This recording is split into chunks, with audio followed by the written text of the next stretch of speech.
Question number 37 में a conducting wire of parabolic shape initially y is equal to x square is moving with velocity v naught I cap in a non-uniform magnetic field. Magnetic field का function दिया हुआ है v naught b naught l beta are positive constant and delta phi is the potential difference developed across the ends of the wire. Then the correct statements is r. अब इसमें क्या है कि ये जो वायर है ये इस वेलोसिटी से इस डायरेक्शन में मूव कर रहा है. मैग्नेटिक फील्ड जो दिया वो y के फंक्शन में यानी y डायरेक्शन में चेंज हो रहा है और हमें ईएमएफ इंड्यूस निकालना है. बीटा की वैल्यू 2 है, बीटा की वैल्यू 0 है इन सब के लिए. तो हम लोग सॉल्व कर लेते हैं जनरल केस में. देखो सबसे पहले मैग्नेटिक फील्ड हमको गिवन है B is equal to B not bracket bracket 1 plus y upon l to the power beta into k cap. ठीक है, k कैप डायरेक्शन में है. Consider a general differential element on wire. ठीक है, मान लेते हैं वो डिफरेंशियल एलिमेंट dl है.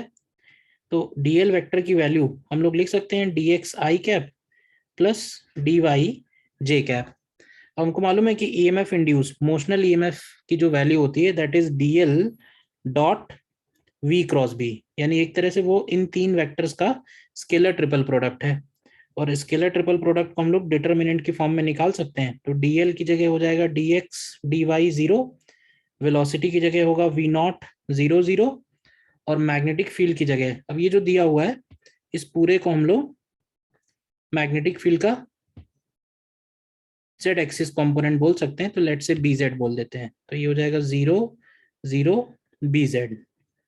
ये हमारा डिटरमिनेंट बनेगा और इस डिटरमिनेंट की वैल्यू अगर निकालेंगे तो ये आएगी bz into bracket minus of v not into dy. देखो ध्यान से. ठीक है, तो अगर हमें इंड्यूस इलेक्ट्रिक फील्ड निकालना है तो इसी को हम इंटीग्रेट कर सकते हैं. तो integral dE is equal to, अब इसमें से देखो माइनस वी नॉट, मैग्नीट्यूड लें अगर तो खाली वी नॉट लिख देते हैं. तो वी नॉट और इंटीग्रेशन के अंदर वी नॉट भी बाहर आ जाएगा, इंटीग्रेशन के अंदर आएगा ये फंक्शन पूरा का पूरा 1 plus Y upon L to the power beta और इंटू डी वाई. और y की लिमिट्स अगर आप देखो तो 0 से l तक है. तो अगर हम इसको इंटीग्रेट करें तो ये वैल्यू देखिए क्या बनेगी. ये वैल्यू बनेगी B not V not bracket में पहला वाला टर्म एक आएगा y, लिमिट्स रख देते हैं. लिमिट्स रखने के बाद ये वैल्यू हो जाएगी l प्लस सेकेंड वाला टर्म बनेगा l to the power beta plus 1 और एक बीटा प्लस 1 से डिवाइड में आएगा और एक l to the power beta और आएगा. तो ये फाइनली बनेगा हमारा B not V not l अगर बाहर निकाल लें तो अंदर आएगा ब्रैकेट के 1 प्लस 1 अपॉन बीटा प्लस 1 बचेगा. तो फाइनली हमारे पास ये एक्सप्रेशन आ गया इंड्यूस्ड ईएमएफ का. अब इसमें आप वैल्यू रख दो. ठीक है ना, वैल्यू जैसे ऑप्शन ए में दिया हुआ है कि फॉर बीटा इक्वल टू 0 तो ये इंड्यूस्ड ईएमएफ डेल्टा फाई हो गया. तो for beta equal to 2 delta phi की अगर वैल्यू निकालें तो ये आएगी B not V not L and bracket 1 plus 1/3. तो आप देखोगे ध्यान से तो ये हो जाएगा 4/3 times B not V not L. तो ऑप्शन ए करेक्ट आ जाएगा. इसके बाद कह रहा है कि जो डेल्टा फाई है it is proportional to length of the wire projected on Y axis. तो length of the wire projected on Y axis यानी ये एल के प्रोपोर्शनल है. तो ऑप्शन बी भी करेक्ट है. ठीक है, बीटा इक्वल टू 0 के लिए अगर चेक करें फॉर बीटा इक्वल टू 0 तो इसी फंक्शन में अगर बीटा इक्वल टू 0 रख दें तो आप देखो ये वैल्यू आ जाएगी 2 B not V not L. तो सी ऑप्शन सही नहीं आएगा.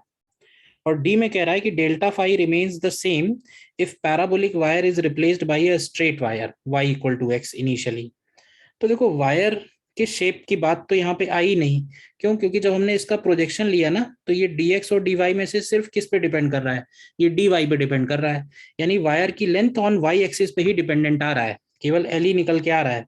y equal to X square तो हमने कहीं यूज ही नहीं किया, तो इसका मतलब है कि ये लास्ट वाला ऑप्शन भी करेक्ट हो जाएगा। Even if wire is straight, उसका प्रोजेक्शन एल ही रहेगा। तो इसमें option A, B and D correct आ जाएंगे।